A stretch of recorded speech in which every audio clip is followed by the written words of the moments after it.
Magandang umaga mga ka-Mayward, mga ka-Maymay Solids at mga ka-Edward Solids. Ngayong umaga ay balikan natin ang I Want ASAP yesterday. Bakit natin babalikan ng ASAP natin to? Or I Want ASAP, I should say, rather. Natin to kasi po may mga nakita lang tayong mga bagay na dapat nating bigyan ng tuon at bigyan ng pansin. Una, sinasabi ko na it was really magulo yesterday sa I Want ASAP online. Like, maybe because dahil sa live na live at ang dami nilang guests galing sa ASAP natin to dahil live na live nga po, hindi nila makontrol yung may problema sa technicalities, problema sa echo, yung dalawa kasi laptop naka-on tapos hindi naka-off yung isa, so nag-e-echo siya. But yes, isa pang panggulo ay itong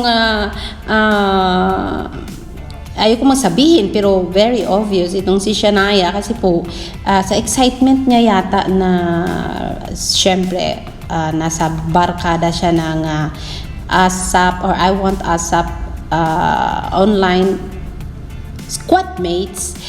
Kaya siguro or hindi ko lubos maisip kung bakit. But then here, yes, una, nagtanong si Maymay ng ano ang mga nasa hot lists ni Shania dahilan nga sa it's summertime sa Pilipinas ngayon at ang init-init. But then ang sinagot ni Shania ay yung trending topics na hindi niya na-share beforehand. So medyo magulo nga. And then kaya ang nangyari, dahilan sa kailangan malaman ni Maymay ang mga hot lists ng mga kasamahan niya sa I Want ASAP online, inunan niya na ang tanungin itong si Kobe Brown. Ako naman talaga, no? Pero it was fine naman. Pero yun nga lang, never man naging ganito kagulo ang I Want ASAP noon. Just like so many co-host ang dumaan, Kobe, Andy Abaya, dumaan din si Karina at saka si Aljon, dumaan din si Gail at saka si Ralph. Ang pinakamagandang tandem na nakita ko na kasama ni Maymay at saka ni Edward was Ralph and Gail. And then itong si Kobe and Andy. Karina, konti lang kasi yung exposure ni Karina, like ilang beses pa lang siya naging co-host ng I Want ASAP online. So, Shania, I don't know, pero bakit kasi parang 2 beses niya sa I Want ASAP online, pero ano lang, kayo na nga lang magbigay ng comment nyo about Shania Gomez being co-host ng I Want online squad mates. Okay? Kayo na lang ang magbigay ng kuro-kuro about her. And the best na naging katandem nila Maymay and Edward sa I Want ASAP hosting was Gail and Ralph and Darren Espanto. As of now, and then Andy and Kobe. I don't know how you rate Shania or how you rate the other co-hosts ng I Want ASAP squad, but then for me, giving her a rate maybe out of 10, maybe she's a good host din naman. Ano lang, uncontrollable lang sometimes. So maybe I'll give her 8. Parang ganon. So nice, yeah. But anyways, let's go kung ano nga ba ang dapat bigyan pa ng diin dito. Pakinggan muna natin sila, ha? Let's go. Sama natin ang Kaumaya, also known as one of the love teams dito sa He's Into Her. And this is Kauri Oinuma and Jeremiah Lisbo. Yes. Also, Twitter party din tayo with Shania. Kaya, now, lang i-post na ang mga katanungan ninyo for Shania sa Twitter using the hashtag #AskShania. Yes, tutukan ko talaga yan. Huwag din po natin kalimutan, tumutok din pala sa ASAP natin to dahil lahat ng mga nasa hot list ninyo sa kantahan, sayawan, celebrities ay nandun nga po. course, Natatakot ako dito, pero excited naman din ako. Don't Huwag forget, kang matakot kasi ako, bilib na bilib ako kay Shania. Every time na nag-a-answer siya ng mga question para talagang Miss Universe. Kaya galingan niyo po ang tanong kay Shania. hindi, but yes, hashtag ask. Be nice to me. Man ako, sana mabait din kayo sa akin. Of course, naman, ito yung mga trending topics sa ngayon. Okay. I'm very excited. Paano po ito malaman? Huwag ka mag-alala, Shania, dahil sa dami ng trending topics natin, mamaya malalaman natin yan. So, alam niyo ba, gaya ng sinabi ni Shania, ang super hashtag natin, ang hashtag natin today ay hashtag hot list.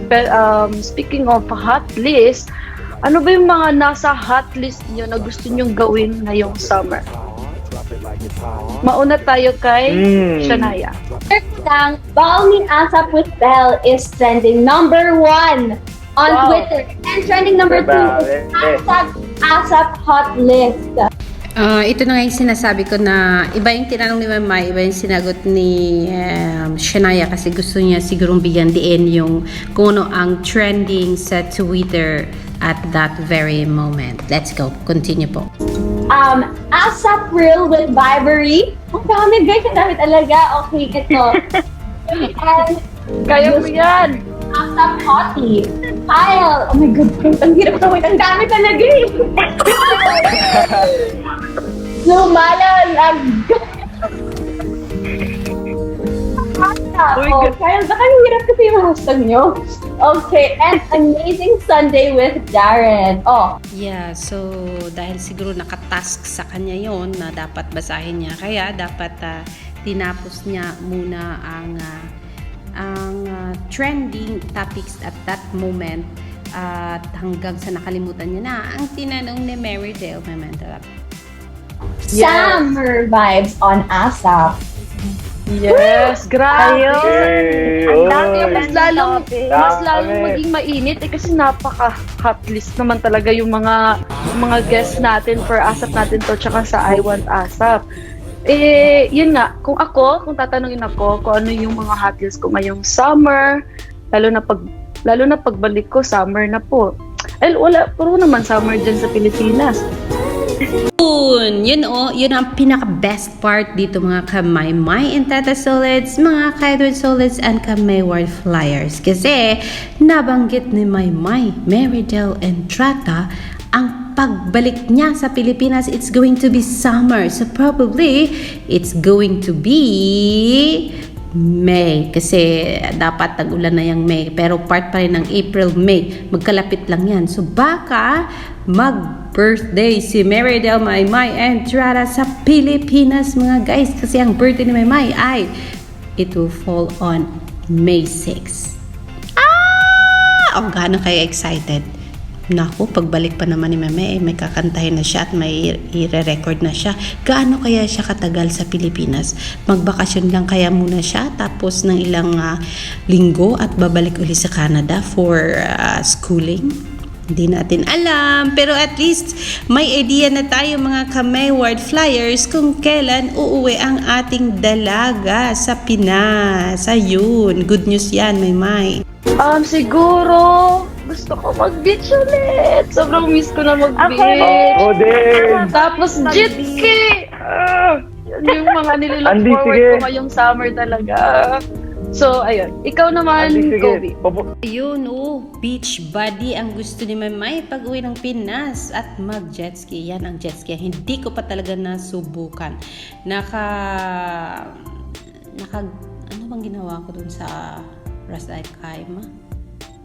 Like yung boating, ano tawag doon? May ibang tawag doon eh.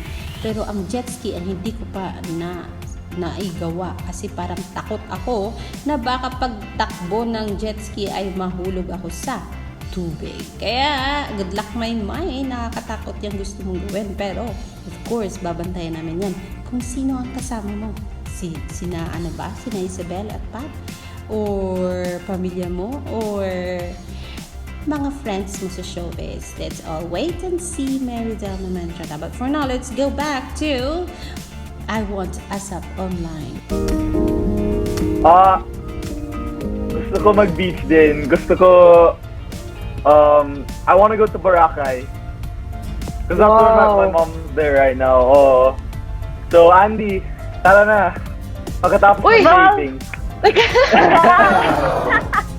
Uy, na-left na group naman kami ni Shania. Uy, wag naman tayo ganyan. Oh, Andito pa kami, Shania, Tamay, oh. my Edward.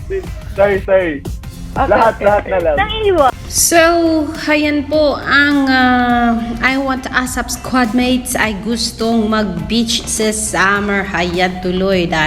Dahil feeling ni Maymay, hindi na siya kasali dahil parang puro na lang love team ang magbi-beach. Nako. Ang sabi ni Kobe ay isasama niya na lahat, pati si Edward and Maymay. Nako, malaking riot ang mangyayari niyan pag kayong lahat ay magkasama sa isang beach outing. But then yes, abangin natin of course ang pagbabalik ni Maymay ngayong summer. Kung kailan man ang date niyan, hindi natin alam. But then yes, we are excited for Maymay to come back sa Pilipinas and of course to see kung ano o what's in store for Merrydale sa kanyang pagbabalik sa Pilipinas ngayong summer. Alexander Lex to Jules, yan lang muna ang ating update. We're so excited. And then yes, yan lang po ang gusto kong i-share sa inyo ngayong umaga. I will see you for more later mga ka-Mayward. Laban lang.